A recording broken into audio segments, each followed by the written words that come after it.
sujet. Les entreprises doivent faire coter et paraffer leurs registres légaux, registre de titres, registre d'assemblée générale. Et c'est vrai que c'est un fonctionnement vraiment d'un autre temps, d'adresser son livre, son registre par courrier. Nous, on paraphe avec une machine qui fonctionnera, je ne sais pas jusqu'à quand, parce que c'est vraiment assez obsolète. Et donc, effectivement, il y a d'autres moyens, d'autres outils qui me paraissent plus adaptés aujourd'hui.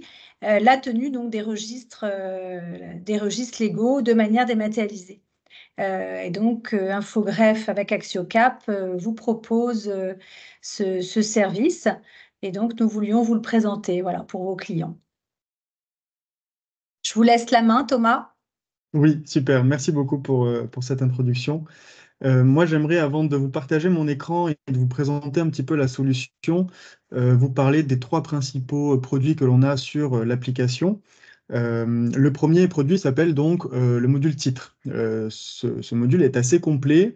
Il vous permet donc de gérer vos titres en dématérialisé, mais également de gérer tout ce qui est compte d'actionnaire, table de capitalisation. Les ordres de mouvement, les CERFA seront également pré-remplis. Et donc, ce module se base sur le décret de 2018. Ce décret, que vous devez certainement déjà bien connaître, vous autorise en fait à dématérialiser les registres de mouvements de titres, à condition que chaque mouvement soit ancré en blockchain. Donc, nous utilisons le terme de blockchain parce que le décret utilise le terme de DIP, dispositif d'enregistrement électronique partagé. Donc, c'est un terme assez large. Et aujourd'hui, il est vrai que la seule technologie la plus fiable que l'on connaisse reste la blockchain. Donc nous avons développé notre propre blockchain privée française. On gère aujourd'hui à peu près 90 milliards d'actifs de société, donc elle commence à être vraiment très conséquente. Et elle nous permet donc d'enregistrer chaque mouvement de titre dans cette blockchain pour que le registre de titre ait une valeur légale. On a ensuite un deuxième produit qui, lui, se base sur un décret différent, c'est le décret de 2019, qui à l'inverse, lui, n'impose pas de blockchain. Donc vous verrez que techniquement parlant, vous aurez quand même une certaine flexibilité au niveau des registres d'Assemblée générale. Et donc ce décret de 2019 est vraiment très intéressant. Et vous pourrez dématérialiser tous les registres de décision, de délibération. Donc généralement, on parle des registres d'Assemblée générale, mais seront inclus également les registres du conseil d'administration, conseil de surveillance, etc., etc. Nous avons également un troisième module. Je le présenterai à la fin en fonction du temps qui nous restera. C'est un module qui s'appelle Assemblée en ligne, qui peut être assez intéressant si jamais vous devez organiser des assemblées pour des sociétés qui ont au minimum 2 associés, voire beaucoup plus, où les associés sont potentiellement un petit peu éparpillés partout en France, voire à l'étranger. Et donc, c'est un module qui est assez intéressant c'est une usine à preuves. Vraiment, vous pouvez justifier de tous les votes des participants, de tous les votes des associés. Donc, vous pouvez les convoquer. Vous pouvez leur faire signer la feuille de présence à distance. Et bien sûr, vous pouvez leur faire voter les résolutions. Et donc ensuite, un tableau de résultats vous est fourni. Donc en fonction du temps qu'il nous restera et des questions que vous aurez, ce que je vous propose, c'est de m'indiquer si certains d'entre vous sont intéressés par ce dernier module, et je pourrai ensuite vous en parler peut-être dans un second temps ou à la fin de la présentation s'il nous reste du temps. Je vais tout de suite vous partager mon écran. Pour les questions, on le fait à la fin, si j'ai bien compris, ou on le fait de temps en temps pendant la démonstration? Non, moi, je vais regarder si on peut passer par le lien conversation. Comme ça, je vous réponds au fil du temps. C'est mieux, c'est plus dynamique. Et puis, on répond tout de suite à la problématique, si ça vous va. Parfait. Moi, quand je partage mon écran, je n'ai pas la visibilité. Donc, voilà, si vous pouvez les lire comme vous l'avez dit, c'est super. Hop. Alors, je vous partage mon écran. Normalement, vous voyez bien mon écran. Donc, je me connecte. Si certains ne voient pas l'écran, n'hésitez pas à nous le faire savoir. Alors, ici, je me connecte sur un compte de démonstration, hein, donc, c'est un compte en pré-prod. C'est une solution en mode SaaS, Software as a Service. Donc, il vous suffit d'avoir une connexion Internet pour accéder à la solution. Donc, c'est assez pratique, hein, finalement, puisque que vous soyez dans vos locaux ou en télétravail, vous aurez la possibilité d'accéder à la solution et donc de mettre à jour, que ce soit les registres de titres ou les registres d'assemblée générale, vous pourrez le faire à distance pour vos clients. Donc c'est assez pratique. Vous pourrez même être en simultané à plusieurs sur un seul et même registre. Donc la solution le permet également. Donc là, je me suis connecté sur mon espace de travail, donc c'est un espace de démonstration. J'ai accès à tout un tas de paramètres sur lesquels je ne vais pas trop m'attarder aujourd'hui. Donc vous pourrez vraiment voilà, régler les différentes fonctionnalités de votre compte. Vous aurez accès donc d'une part à la liste de toutes vos entreprises. Donc là, pour l'exemple, on n'en a que 4, mais que vous en ayez 500 ou 5000, elles s'afficheront toutes ici, les unes à la suite des autres. Et ce qui est assez intéressant, c'est que nous avons mis en place un système d'import automatique qui vous permet d'importer en masse les sociétés, vos sociétés clientes. Donc il suffit de renseigner un sirène, et donc nous, en fait, on synchronise automatiquement tout ce qui est code APE, dénomination sociale, etc. Tout sera pré-rempli automatiquement. Donc c'est assez pratique au niveau de la mise en place, qui sera vraiment très rapide et simplifiée. Je vais entrer ici dans une des sociétés, par exemple la SAS La Bonne Table. On peut considérer que c'est une de vos sociétés clientes, pour l'exemple. Et donc, j'arrive dans un premier temps sur cette fameuse fiche d'identité. Donc là, il est toujours préférable de vérifier que les informations soient les bonnes. Généralement, c'est le cas. Et donc, je vais commencer par vous présenter le produit des titres. Donc ici, vous retrouvez ce sont les 3 principaux boutons de la solution qui représentent finalement les 3 produits que je vous ai présentés en introduction. Donc le produit titre ici, le produit document qui est en fait un coffre-fort de documents via lequel vous pourrez alimenter notamment les registres d'assemblée générale, mais aussi tous les autres registres de décision et de délibération. Et le 3e produit qui est le produit des assemblées en ligne. Je clique sur le produit titre ici. Et j'arrive dans un premier temps sur une table de capitalisation qui est assez intéressante finalement, puisqu'elle résume ici tous les associés qu'il y a dans la société en question, le nombre de titres que l'associé détient et l'équivalent en pourcentage. Donc tout ça est donné à un instant T, donc là par exemple au 29 avril 2024. Et vous pouvez également jouer avec cette table de capitalisation qui est assez intéressante puisque vous pouvez la filtrer et faire ressortir vraiment les informations qui vous intéressent. Et vous pouvez ensuite, bien sûr, exporter cette table de capitalisation en format PDF, format CSV. Donc CSV, pour rappel, c'est un format modifiable.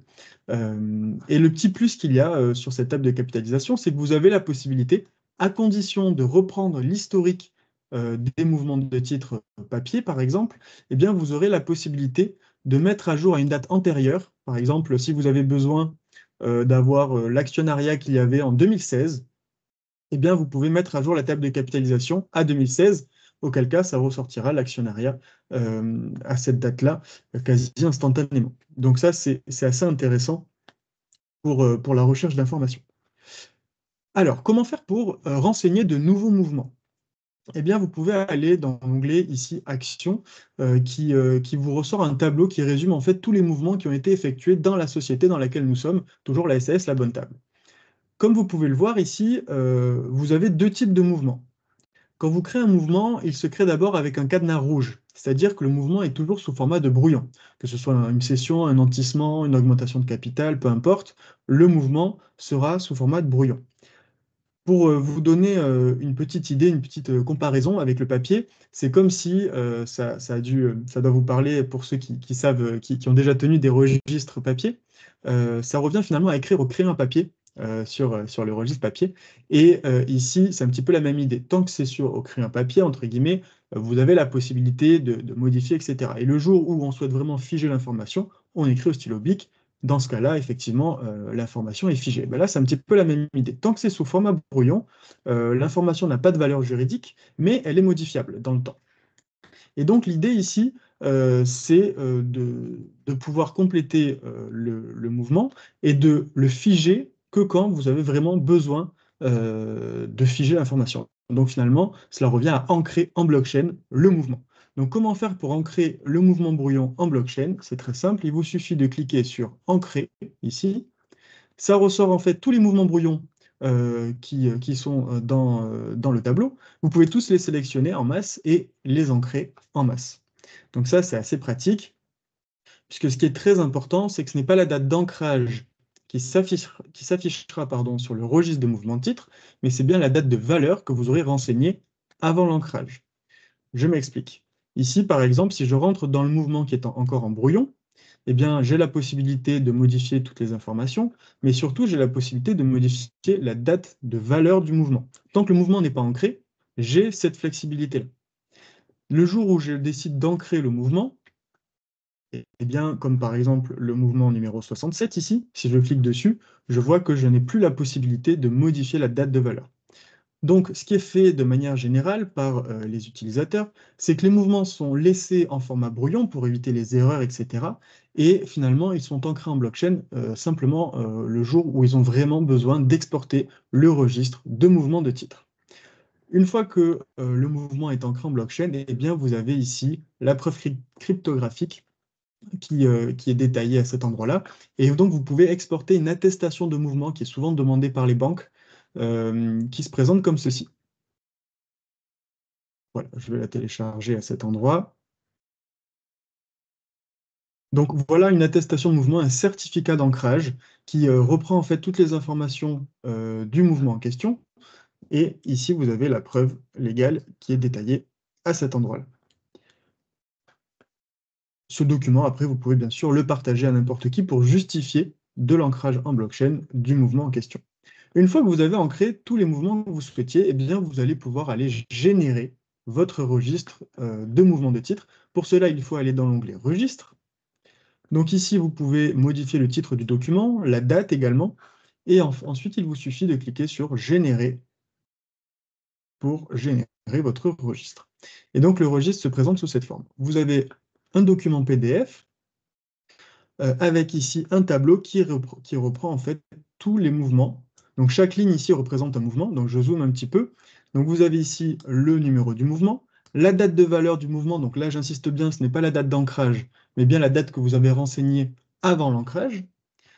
Vous avez ensuite la nature du mouvement, le type de titre, l'émetteur, la quantité, le bénéficiaire et la colonne observation. Donc là, dans la colonne observation, ce sont toutes les informations importantes que vous souhaitez liées au mouvement et qui s'afficheront ici dans cette colonne. Par exemple, je crois que j'en ai un petit peu plus bas, voilà, on a un commentaire ici, émission de 150 BSPCE au profit du dirigeant Intel, etc. Donc voilà pour ce registre de mouvement de titre. Donc pour rappel, seuls les mouvements ancrés en blockchain s'afficheront sur le registre de mouvement de titre. Il en est de même pour les comptes d'actionnaires. Donc je vais vous montrer un exemple de compte d'actionnaire. Pour un associé, par exemple l'associé Antoine Blois ici. Donc là, Antoine Blois, je peux accéder à ces différents comptes. Donc je vais aller sur le compte numéro 1 et je vais exporter le compte de l'actionnaire Antoine Blois, télécharger l'export en PDF. Et donc voilà comment se présente un compte d'actionnaire à valeur légale, comme ceci. Voilà. Donc vous retrouvez le solde du compte catégorie par catégorie. Donc là, volontairement, hein, il y a beaucoup de catégories de titres pour vous montrer que vous n'êtes pas limité en nombre de catégories. Et donc vous avez vraiment le détail par catégorie, en pleine propriété, nue propriété, usufruit. Et vous avez ensuite le détail de tous les mouvements de l'associé, qu'il était bénéficiaire ou titulaire. Voilà comment se présente le compte d'actionnaire. Est-ce que vous avez des questions par rapport à ce module titre, qui est assez complet, donc je n'ai pas tout présenté en détail. Après, on a quelques outils, notamment comme un organigramme. Vous avez la possibilité d'utiliser des outils qui sont assez simples, hein, pour être franc avec vous. Ce sont des calculatrices pour calculer le levée de fonds, les versements de dividendes, etc. Donc, s'il n'y a pas de questions, je vous propose de passer au module d'après, donc, qui vous permet de dématérialiser les registres d'assemblée générale, principalement. Donc, ça va être l'exemple que je vais prendre aujourd'hui, mais ce sera exactement le même process pour les autres registres du conseil d'administration, par exemple, ou autres. Pour alimenter ces autres registres, donc, on va aller dans l'onglet Documents. Cet onglet Documents, c'est un onglet C'est un coffre-fort ultra sécurisé via lequel vous aurez un accès de stockage illimité, mais dédié à chacune de vos sociétés clientes. Vous aurez par défaut un dossier qui s'appellera registre des assemblées générales. Pour l'exemple ici, j'ai créé plein d'autres dossiers pour vous montrer que vous pouvez vraiment l'agencer de la manière dont vous le souhaitez et vous en servir comme finalement un espace de stockage ou un espace de partage avec vos clients, puisque vous aurez la possibilité de leur donner un accès d'écriture, un accès de lecture simplement, en fonction de ce que vous souhaitez mettre en place avec votre client. Donc je vais rentrer dans le dossier ici, registre des assemblées générales. Et dans ce dossier, j'ai créé des sous-dossiers, où typiquement, chaque sous-dossier représente une AG. Donc, comment faire pour créer un nouveau sous-dossier? C'est très simple, vous allez dans l'onglet « Ajouter »,« Ajouter un dossier ». Et donc ici, vous pouvez le nommer. Alors moi, généralement, je conseille de mettre le nom du PV et la date, pour vous y retrouver, bien sûr. Et ici, très important, il vous faut dater le sous-dossier à la date de l'AG. Là, c'est très important parce que, en fait, c'est cette date-là qui va permettre au sous-dossier de se classer chronologiquement dans le registre des assemblées générales. Une fois que vous avez créé votre sous-dossier, eh bien, vous pouvez aller à l'intérieur de ce sous-dossier et vous pouvez y insérer le PV ici. Donc, vous pouvez cliquer sur « Ajouter »,« Importer des fichiers », pardon. Et donc, vous pouvez importer un PV depuis votre ordinateur. Donc là, plusieurs cas de figure s'offrent à vous. Dans le meilleur des cas, vous importez un PV qui n'est pas encore signé et vous pouvez l'envoyer pour signature électronique directement depuis la solution. Donc, je vous montre, vous importez un PV qui n'est pas encore signé, vous cliquez sur les trois petits points et vous pouvez donc envoyer pour signature électronique. L'avantage qu'il y a de passer par le prestataire que l'on a intégré dans la solution, qui s'appelle Signature IT, qui est un prestataire français, vous avez la possibilité donc de l'envoyer directement aux associés. Le document part, les associés reçoivent le document, ils le signent, et une fois que tout le monde a signé, eh bien, il revient automatiquement dans le bon dossier, le bon sous-dossier du coffre-fort, au bon endroit, avec bien sûr les signatures des associés. Donc ça, c'est le premier cas de figure. Les signatures électroniques seront des crédits à acheter en supplément, directement donc, sur notre marketplace. Il faut compter à peu près 85 centimes par signataire et par document. Donc si vous avez par exemple un document de 10 pages qui doit être signé par 3 associés, eh bien ce sera 85 centimes x 3. Voilà pour le premier cas de figure. Le deuxième cas de figure, c'est si vous avez déjà un prestataire de signature électronique, eh bien vous avez la possibilité d'insérer un document déjà signé par le prestataire de signature électronique, tout simplement. Donc c'est tout à fait compatible, simplement ce sera à vous d'importer manuellement le document déjà signé. Et on a ensuite un troisième cas de figure, qui est de scanner en fait un PV qui aurait été signé à la main, de l'insérer dans le registre dématérialisé, mais dans ce cas-là, on vous conseille très fortement de conserver l'original, et l'original qui reste le papier pour tous les documents qui auraient été signés à la main. Pour rappel, pour qu'un PV soit considéré comme étant nativement dématérialisé, il faut qu'il soit signé en signature électronique avancée, qui répondent aux normes EIDAS, ce sont les normes européennes de la signature avancée. Si jamais le PV est signé à la main, eh bien l'original reste le papier. Voilà les trois cas de figure pour alimenter le registre avec des PV signés. Et à partir de ce moment-là, donc à partir du moment où vous avez inséré les PV signés dans les bons sous-dossiers, eh bien vous avez votre registre qui est à jour. Alors certes, il est sous format de brouillon, puisqu'on ne l'a pas encore exporté, mais il est à jour. Et donc là, l'objectif ici, ensuite, c'est d'exporter votre registre. Si vous en avez besoin, eh bien, vous pouvez cliquer sur « Exporter mon registre ». Vous avez une dernière vérification à faire ici. Donc, vous retrouvez tous les sous-dossiers et les PV contenus à l'intérieur. Donc, vous voyez, par exemple, ce sous-dossier-là est vide, donc il a été automatiquement désélectionné. Une fois que vous avez tout vérifié, eh bien, vous pouvez cliquer sur « Exporter » pour exporter le registre. Vous avez un rappel du décret de 2019, vous confirmez, et le registre se présente sous cette forme. Voilà. Voilà donc comment se présente un registre. Donc vous avez ici, bien sûr, une fois de plus, le tampon Axiocap. Vous retrouvez ici un sommaire, donc qui résume tous les PV présents dans l'ordre chronologique des AG. Et ensuite, vous retrouvez tous vos PV, les uns à la suite des autres, qui sont listés, et chaque page est numérotée. Donc là, pour l'exemple, hein, bien sûr, ce sont des PV vierges, mais toutes les pages ici sont numérotées, comme on peut le voir ici, les unes à la suite des autres. Très important, vous avez ici un numéro d'identification unique. Donc c'est tout simplement la validité de preuve. Ce numéro est primordial puisqu'il permet de garantir l'unicité du registre. Que ce soit en papier ou en démat, il est primordial de pouvoir garantir l'unicité du registre. Mais ce numéro permet également de hacher le document. C'est-à-dire qu'on a une copie qui est conservée en interne et on sait à la virgule près si le document a été modifié ou pas. Donc ça, c'est aussi très important. Et la dernière chose, c'est qu'il y a un eurodatage. Mais vous voyez que l'eurodatage ne s'affiche pas ici sur ce numéro. Donc voilà comment alimenter et mettre à jour le registre les registres de vos clients en dématérialisé, tout simplement. Et alors, vous avez la possibilité, je n'en ai pas encore parlé, mais vous avez la possibilité de reprendre en fait les registres, soit à partir d'un instant T, donc cela implique d'avoir les registres papier à jour jusqu'à ce moment, et vous pouvez passer en démat à partir de ce moment-là. Ou alors, vous pouvez décider de reprendre une partie ou la totalité de l'historique papier sur la démat, sur la solution de démat. Donc voilà comment maîtriser et mettre à jour les registres de titres et les registres de décision et de délibération en dématérialisé. Est-ce que vous avez des questions jusque-là ou pas? Moi, j'avais une question.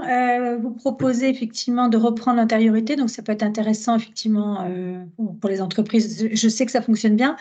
C'est le client, enfin c'est l'entreprise, l'avocat qui insère tous les PV ou vous proposez la prestation? Tout à fait. Alors effectivement, on pourra vous expliquer comment faire. Donc si vous souhaitez, si l'avocat souhaite le faire lui-même, il pourra tout à fait le faire. Mais on a également, et merci de le souligner, on a également un service de reprise d'historique. Donc ce sont des juristes en interne qui connaissent parfaitement la solution, qui reprennent tout simplement l'historique. Donc on dépendra des données que votre client nous fournira ou que vous nous fournirez. On n'accepte que du format numérique, hein, puisque on a eu accepté des formats papier, mais on a vite arrêté. C'était beaucoup de responsabilités de récupérer des registres de grandes sociétés notamment. Donc c'était beaucoup de responsabilités, beaucoup de stress, on va dire. Donc voilà, là maintenant aujourd'hui, c'est vraiment que des données numérisées, des données qui sont déjà numériques, et on a la possibilité de tout reprendre effectivement sur la solution pour le compte pour vos clients. Donc ça, si jamais c'est quelque chose que vous souhaitez mettre en place, on a la possibilité d'estimer à peu près le coût de la migration. Donc tout dépend bien sûr du nombre d'années que vous souhaitez reprendre, du nombre de PV que ça représente ou le nombre de mouvements tout simplement que ça représente.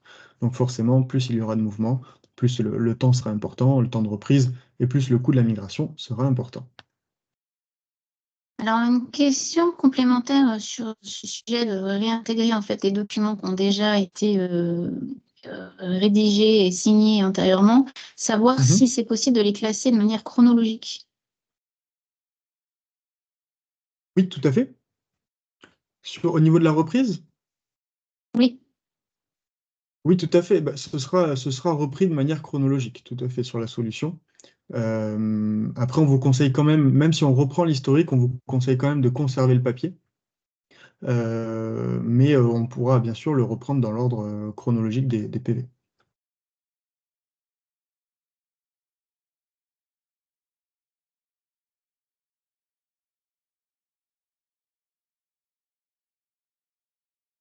Il n'y a pas d'autres questions? Alors, une autre question, est-ce que le dépôt d'un PV d'AG sur la plateforme vaut dépôt au greffe? Non. Pas Non, encore, pas effectivement, il encore. faudra pas encore. Ce serait effectivement un objectif, mais pour l'instant, non. Effectivement, il faudra faire les démarches à part.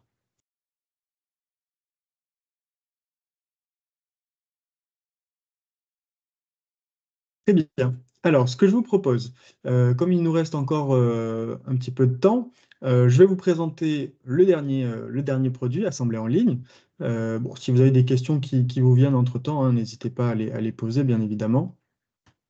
Donc ce produit est un petit peu différent à présenter, puisqu'en fait, je vais avoir deux casquettes. Je vais avoir la casquette de l'organisateur, qui finalement va organiser son assemblée, va programmer son assemblée. Et ensuite, je vais avoir la casquette de l'associé qui reçoit en fait tout simplement sa convocation et qui se connecte ensuite sur son espace sécurisé et dédié pour aller voter notamment les résolutions. On a jusqu'à 15 heures, hein, c'est bien ça? Oui, absolument. Juste pour... Ok, super, merci.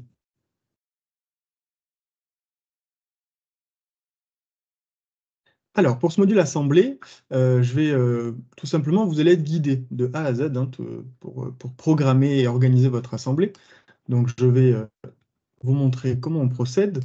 Donc voilà, on va vous aider à organiser votre assemblée. Je commence. Vous pouvez nommer donc là, je vais mettre test du 29 avril. 10. Voilà, tout simplement. Donc la date de l'assemblée, bon, généralement, il faut convoquer au moins 15 jours avant, donc je vais la mettre au 13, 11h28. Très bien. Ensuite, on vous demande de configurer la période de vote. Donc ça, c'est très important. Les associés qui seront convoqués ne pourront voter simplement pendant cette période de vote. Donc si jamais ils se connectent sur leur espace et que la période de vote n'a pas commencé, eh bien ils ne pourront pas voter les résolutions, ce qui paraît logique.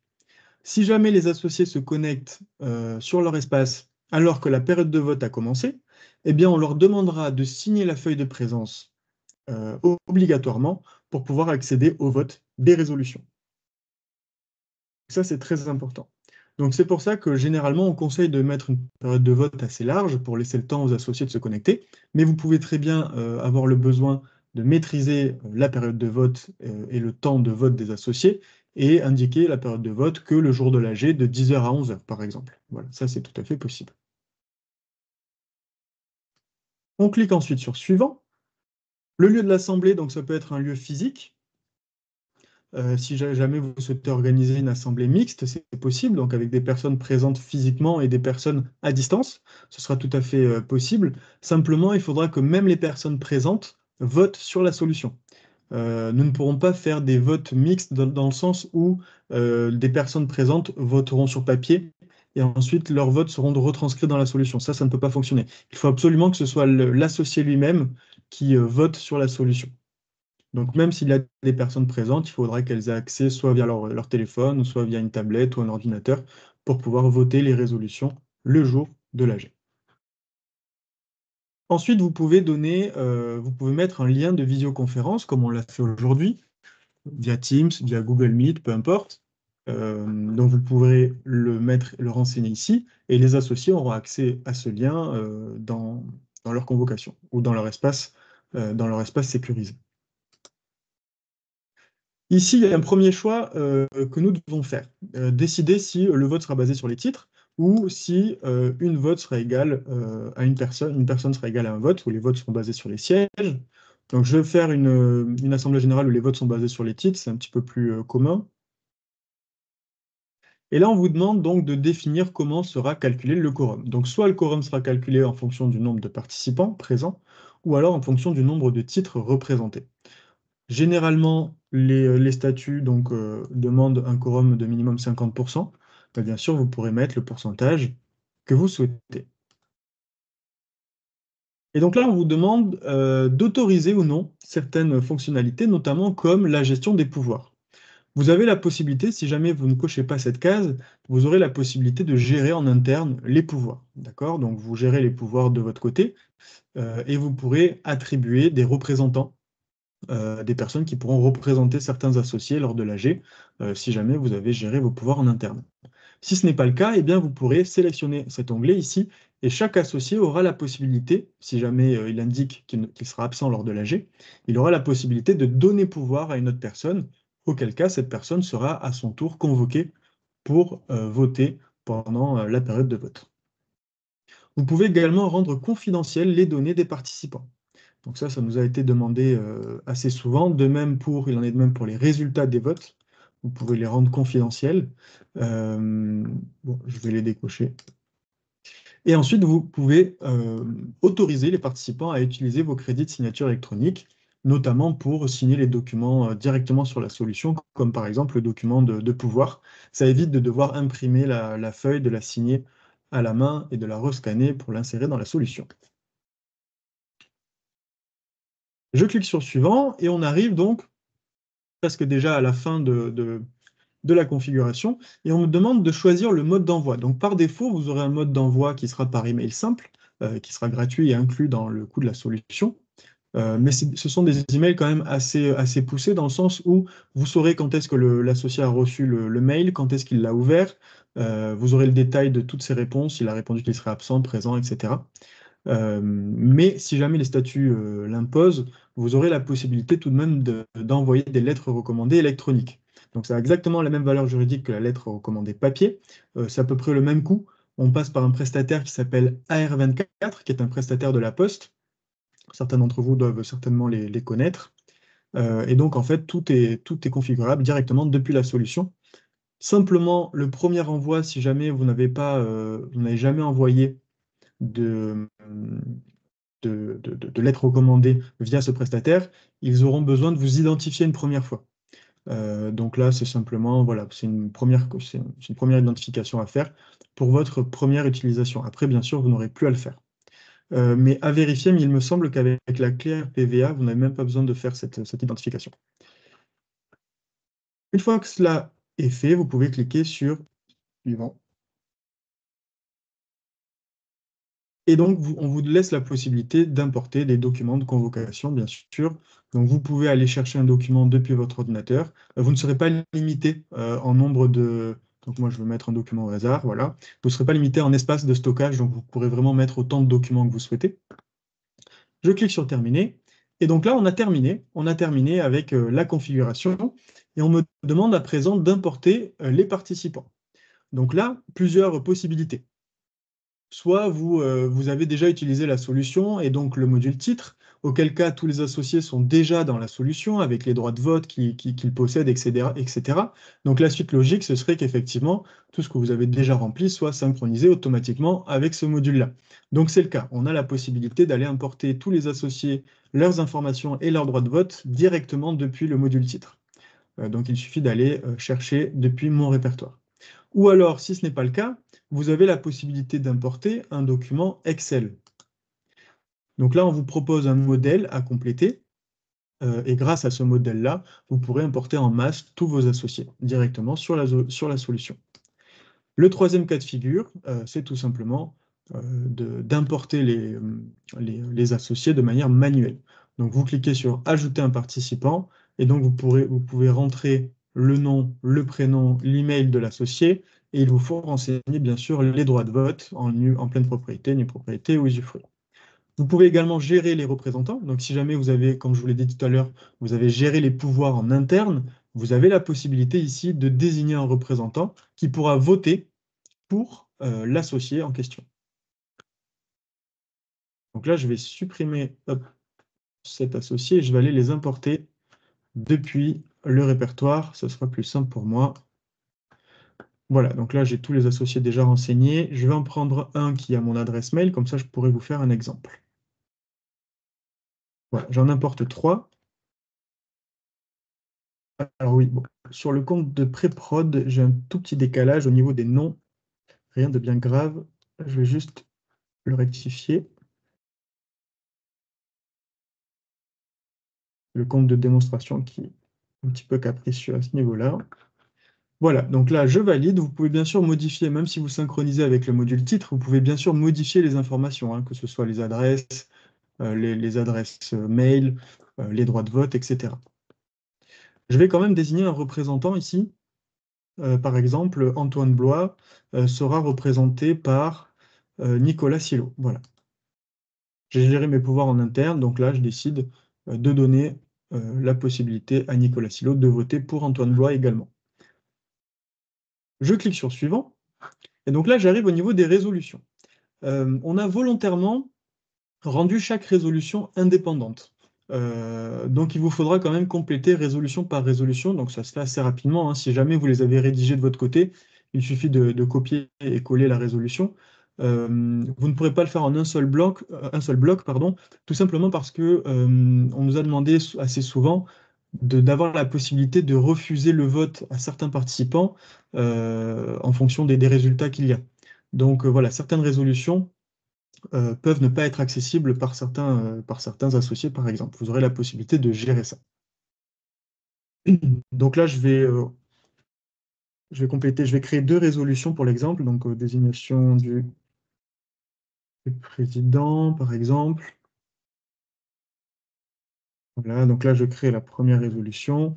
J'en ajoute une deuxième, approbation des comptes.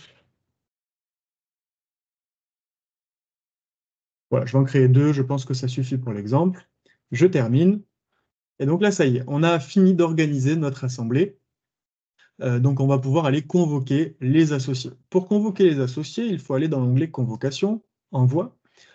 Et donc vous retrouvez les 3 associés ici. Donc bien sûr, hein, si vous souhaitez ne pas convoquer certains associés, vous pouvez décocher la case. Pour chaque associé, vous aurez la possibilité de faire des envois différents. Donc certains en email simple et d'autres en lettres recommandées électroniques, par exemple. Donc ce sera à sélectionner à cet endroit-là. Une fois que cela est fait, eh bien, vous pouvez cliquer sur Continuer. Ici, je retrouve un mail qui sera pré-rédigé et que vous pourrez bien sûr modifier. Donc là, vous retrouvez toutes les informations de l'assemblée, la date, l'heure et l'ordre du jour, bien sûr. Mais tout ça est modifiable, hein. Vous pouvez effacer ou compléter des informations directement. De la même manière pour l'objet, hein, vous pouvez écrire directement sur l'objet. Donc vous n'aurez pas la possibilité d'insérer des modèles déjà faits, mais ce sera le modèle qui vous sera proposé à chaque fois. Ici, vous retrouvez donc le document de convocation que vous avez joint. Vous pouvez le vérifier une dernière fois avec un aperçu pour être sûr que c'est le bon document. Une fois que tout est OK, eh bien, vous pouvez envoyer. Alors, je vais juste réouvrir mes mails. Hop. Voilà, je vais les réouvrir pour bien recevoir la convocation. J'essaie d'être rapide. Voilà. Donc, envoyer.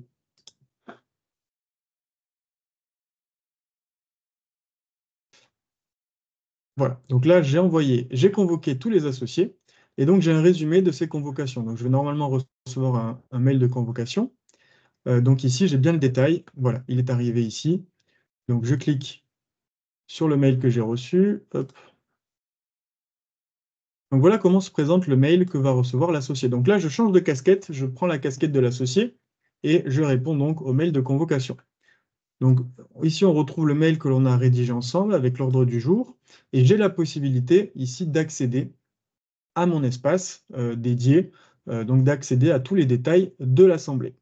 Donc là, il suffit de cliquer tout simplement sur ce bouton. Simplement, moi, comme je suis sur un compte de démonstration et que j'utilise la même adresse mail, je suis obligé d'ouvrir le lien sur un nouveau navigateur, un autre navigateur. Et bien évidemment, vous n'aurez pas à faire tout ça. L'associé, du moins, n'aura pas à faire tout ça. Il suffira simplement qu'il clique sur le lien qui lui aura été envoyé. Donc là, je me connecte directement, mais sachez qu'il y aura une double authentification obligatoire. J'étais déjà connecté, donc ça ne me l'a pas redemandé, mais vous avez une première identification avec le mail et une deuxième identification avec un code qui lui sera envoyé par mail. Donc c'est la norme 2FA qui est absolument nécessaire pour que l'assemblée soit valable. Donc là, je n'ai pas pu vous le montrer malheureusement, j'étais déjà connecté, mais sachez que ce sera la seule action un petit peu, pas fastidieuse, mais la moins simple, disons, que l'associé aura à faire. Et donc là, voilà, je suis connecté sur mon espace dédié, qui m'est dédié et qui est sécurisé. Donc je retrouve l'ordre du jour ici. Je retrouve également ici, je peux voir les détails, donc voir toutes les résolutions, donc le détail des résolutions si je le souhaite. Je peux également apercevoir le document de convocation ou le télécharger sur mon ordinateur. J'ai bien sûr accès à tous les détails de l'assemblée. Je peux voir la personne que je représente, donc pour laquelle je vais devoir voter. Je peux ajouter l'événement à mon calendrier. Et je peux bien sûr indiquer si je serai absent ou présent. Donc là, c'est un peu paradoxal parce que j'ai géré mes pouvoirs en interne et en même temps, j'ai laissé la possibilité aux associés de gérer leur pouvoir sur la solution. Donc normalement, il ne faut pas sélectionner les deux. Donc là, je vais indiquer que je serai présent lors de l'AG. Hop. Il le veut bien. Alors, je sais pas si ça le prend pas. Et après, je vais aller modifier la période de vote et comme ça, je pourrai me reconnecter pendant que la période de vote a commencé. Parce que là, pour l'instant, la période de vote n'a pas commencé. Bon, j'ai mon Internet qui flanche. Vous m'entendez bien? Oui, c'est bon, tout le monde m'entend, Oui. je crois. Ok, super. Donc là, je vais reprendre la casquette organisateur. Je vais aller sur l'espace organisateur et je vais modifier simplement la période de vote pour que je puisse me connecter pendant la période de vote. Donc, quelle heure est-il? 14h43. Hop. Voilà, je vais la mettre à 43. Donc là, ça a été mis à jour. Donc, normalement, si je me connecte, si je remets à jour la solution, on va me demander en fait de signer la feuille de présence pour pouvoir accéder à mon espace. Il le veut bien. Hop. Alors, je vais essayer de refaire.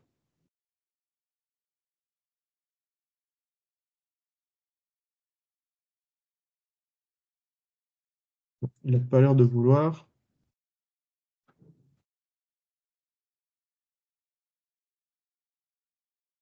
Non, il veut pas. Ah, ça y est.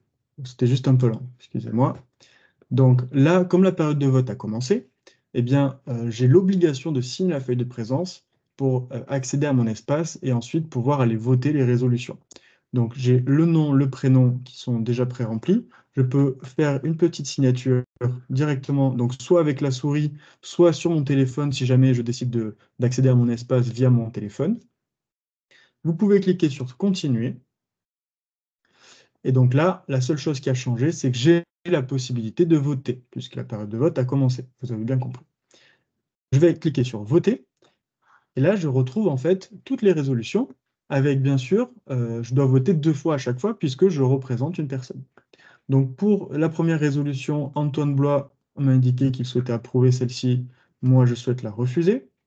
Et pour la deuxième, je vais m'abstenir pour les 2 personnes. Une fois que tout est OK, eh bien, je peux valider mes votes. Donc là, en fait, pour vous indiquer comment fonctionne tout ça, vous avez la possibilité ensuite, donc là, j'ai terminé le travail de l'associé, mais vous avez la possibilité ensuite de télécharger un justificatif de toutes les réponses qui auront été effectuées. Donc ça, c'est assez important, puisque ça permet en fait de mettre en place tout un schéma de preuve, notamment pour éviter certains litiges entre associés. Donc vous aurez un numéro d'identification par associé, mais aussi un numéro d'identification par réponse. Donc que ce soit vous en tant que mandataire ou que ce soit l'associé, vous aurez la possibilité de justifier des réponses qui auront été effectuées.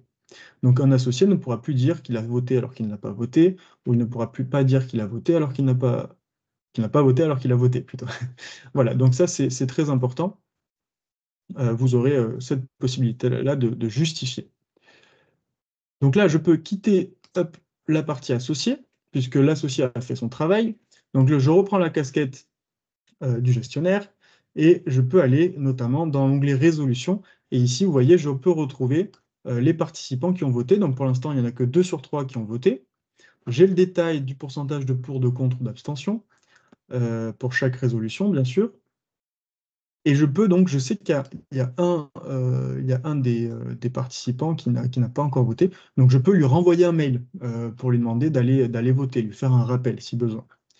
Une fois que tout le monde a voté, eh bien, j'ai la possibilité de terminer, même si la période de vote, même si l'Assemblée générale n'est pas terminée, je peux terminer l'Assemblée avant l'heure. Donc pour cela, il faut aller dans le tableau de bord. Vous pouvez cliquer sur « Terminer mon Assemblée » ici. Je confirme. Et donc là, ça vous redirige vers un procès-verbal. Alors, pour rappel, nous ne sommes pas un rédacteur d'actes, un rédacteur de procès-verbaux.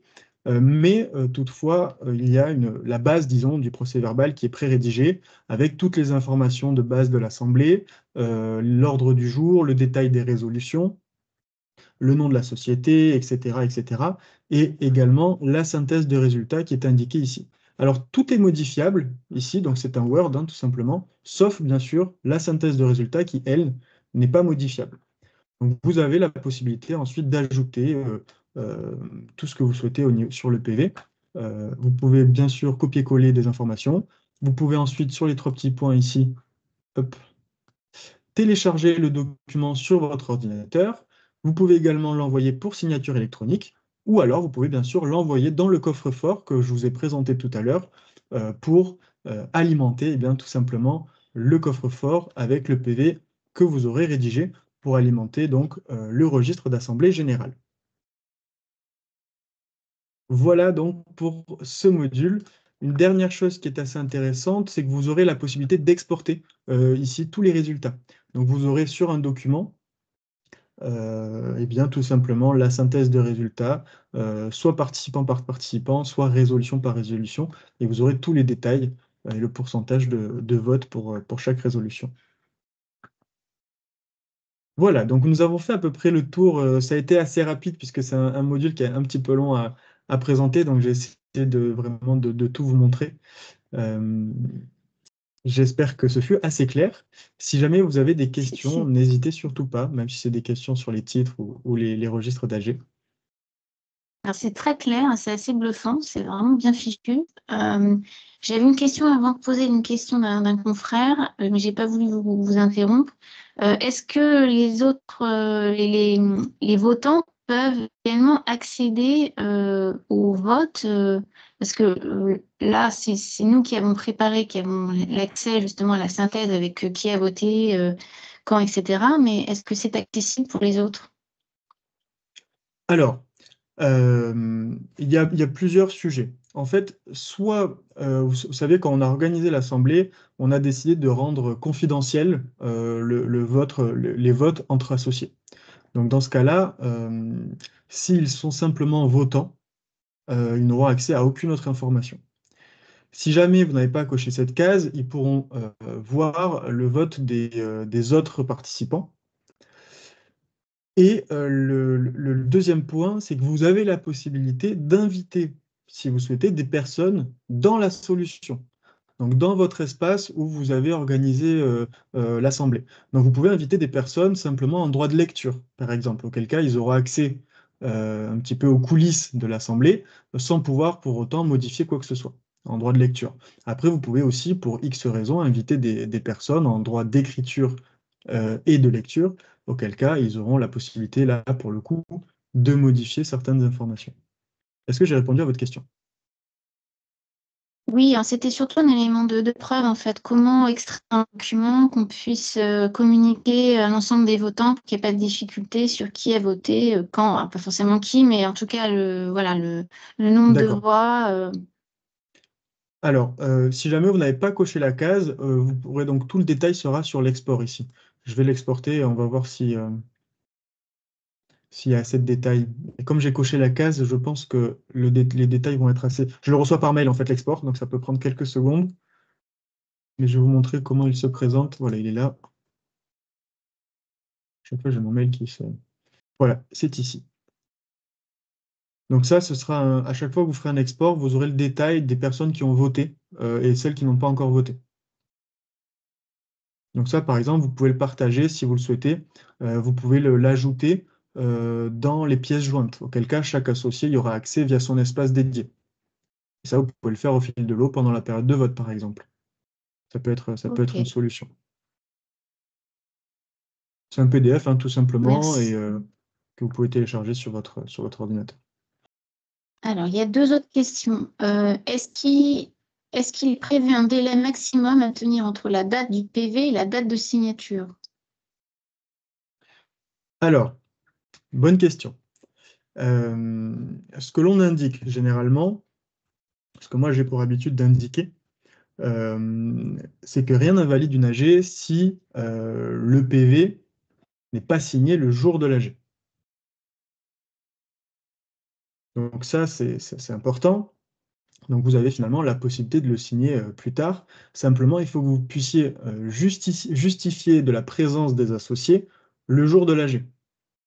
Donc si la signature des associés sur le PV est la seule preuve de la présence des associés le jour de l'AG, dans ce cas-là, il faut que le PV soit signé le jour de l'AG. Mais si vous avez fait une feuille de présence qui justifie de la présence de tous les associés lors de l'AG, eh bien, seuls les représentants légaux de la société doivent signer le PV. Et dans ces cas-là, il peut être signé plus tard.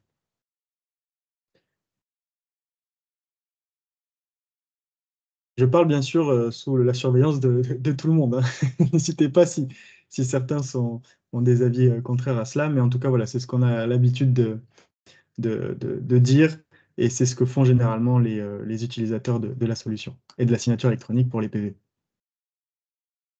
Alors, j'ai encore une question. Pour les registres d'assemblée, est-il possible d'avoir plusieurs intervenants, par exemple l'expert comptable, l'avocat et le client, qui pourraient tous trois modifier le registre des assemblées? Oui, tout à fait. En ayant seulement l'accès au registre qui les convainc. Donc, ça veut dire qu'il y aurait 3 registres. Je n'ai pas bien compris la question. Oui, alors je pense avoir compris.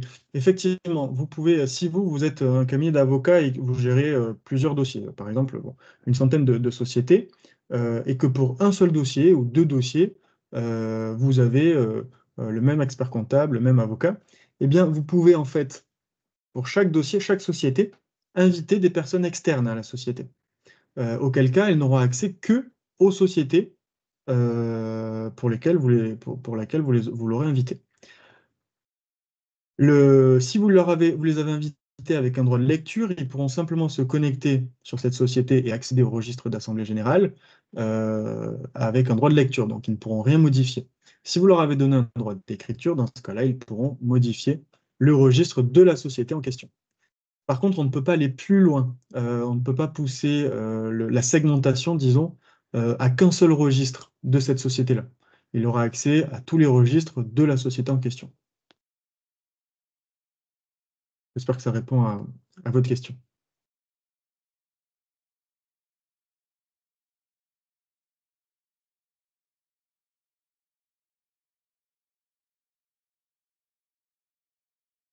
Il y a des confrères qui ont d'autres questions.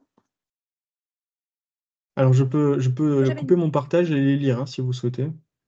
Oui, vous pouvez prendre la parole aussi, hein, coupez vos micros pour prendre la parole.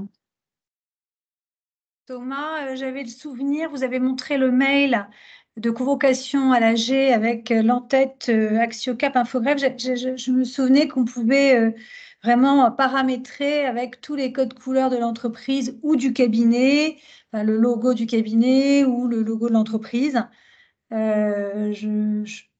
pouvez me le confirmer? C'est peut-être effectivement c'est une évolution qui est prévue. Alors peut-être que vous l'avez vu en avance de phase. Pour l'instant, ce n'est pas totalement disponible, mais c'est prévu pour plus tard. Effectivement, vous aurez cette possibilité-là. Mais pour l'instant, ce n'est pas encore totalement possible. Vous pouvez paramétrer, c'est très limité en fait, le paramétrage.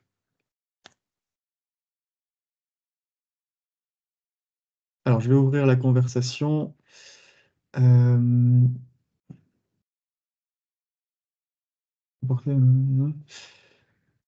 où est-ce qu'on en était? Non, mais vous avez répondu à toutes les questions qui sont dans la conversation. Mais si les confrères souhaitent poser de nouvelles questions, il nous reste 5 minutes.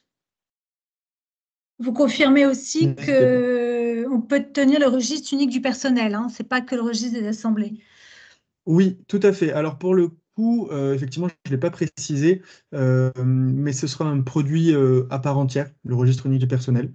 Donc voilà, ce ne sera pas inclus dans les registres de décision et de délibération. C'est encore un autre produit.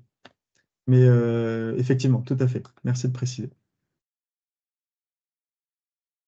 Le registre unique du personnel est très simple à tenir, hein. Il vous suffit d'alimenter les informations dans la solution directement. Donc, de la même manière, vous êtes guidé de manière très simple. Et après, vous avez la possibilité d'exporter le document de la même manière qu'on a pu exporter le registre d'Assemblée générale tout à l'heure.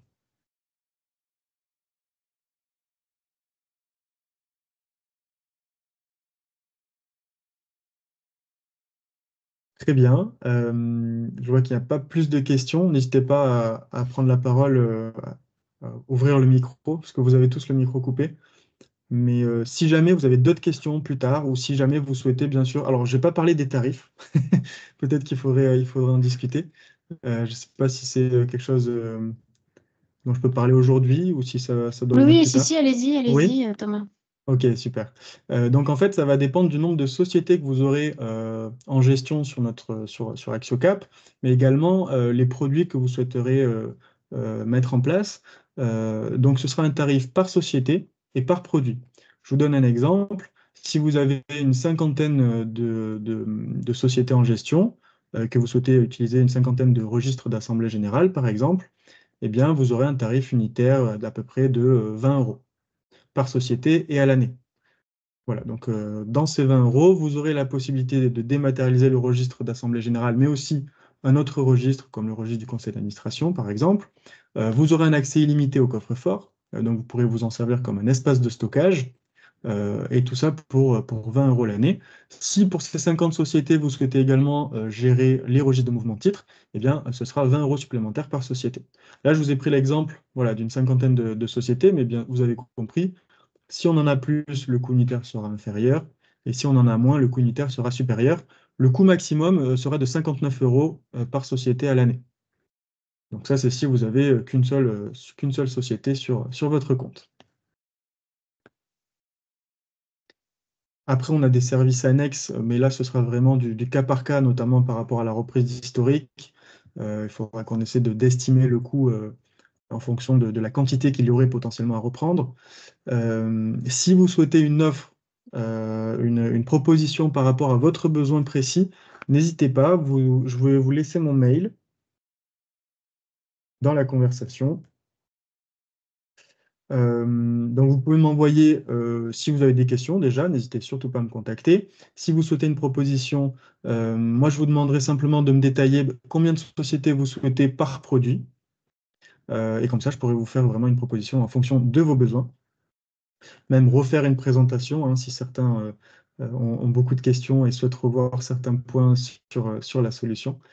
J'ai pris le parti aujourd'hui voilà, de vous montrer la solution plutôt que de faire une présentation avec un PowerPoint. J'espère que ça s'est bien passé pour vous, que tout a été clair. Et je me tiens à votre disposition si besoin. C'était très clair. Merci beaucoup, Thomas. On va pouvoir Merci mettre fin à la visio.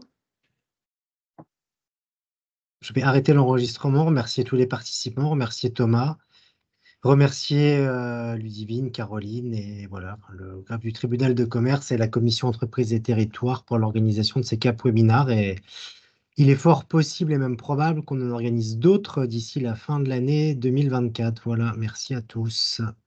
Au revoir. Merci à tous. Merci.